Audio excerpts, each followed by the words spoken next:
प्यारे भाई, हाकिम की कदर ना हो तो हुक्म की कदर नहीं होती। आज हमारे दिल में ना दीन की मोहब्बत नहीं, दीन से हम मोहब्बत नहीं करते, उलमा से मोहब्बत नहीं करते, हाफिज़ कुरान से मोहब्बत नहीं करते, इमाम मस्जिद से मोहब्बत नहीं करते, अल्लाह के घर से मोहब्बत नहीं करते।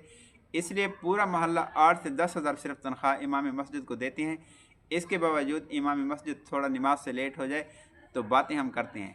हाकिम की कदर ना हो तो हुक्म की कदर नहीं होती, क्योंकि हमारे दिल में कुरान की मोहब्बत नहीं, उलमा से हम मोहब्बत नहीं करते, मदारस से मोहब्बत नहीं करते। इसलिए मदारस पर, मसाजिद पर, इमाम पर ख़र्चा करना हमें एक बहुत बड़ा भार लगता है। एक सियासी आ जाए, एक प्रोग्राम, वोट भी देते हैं, इस्तकबाल भी, बरादरी समेत करते हैं, दोस्तों समेत करते हैं, इंतज़ार करते हैं, इस्तकबाल करते हैं, गले में फूल डालते हैं। एक चाय पर एक दिन के प्रोग्राम पे 15 से 20 हज़ार कम से कम खर्च करते हैं। क्यों? कि उस सियासी की, MNA की, MPA की दिल में मोहब्बत है।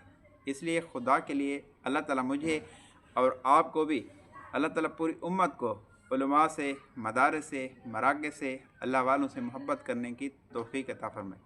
खुदा की कसम, ये मदारस वाले, ये उलमा, ये जितने लोग हैं ना, ये हमारी दुनिया की खैर चाहते हैं, हमारी आखिरत की भी खैर चाहते हैं। ये मदारस वाले नहीं देखते हमारे बच्चे पढ़ते हैं, हमारे बच्चे पढ़ते हैं।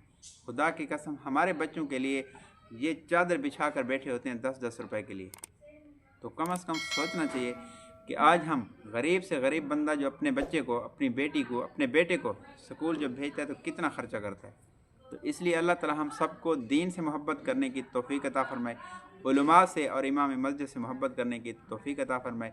एक मेरा पैगाम था, अगर हम इन लोगों से मोहब्बत करेंगे तो खुदा की कसम अल्लाह ताला हमारा हशर इन लोगों के साथ करेगा, क्योंकि ये कुरान वाले हैं। अल्लाह ताला हम सबको कुरान से मोहब्बत करने की तौफ़ीक अता फ़रमाए। वीडियो अच्छी लगी शेयर करना, चैनल को सब्सक्राइब करना। अल्लाह हाफ़िज़।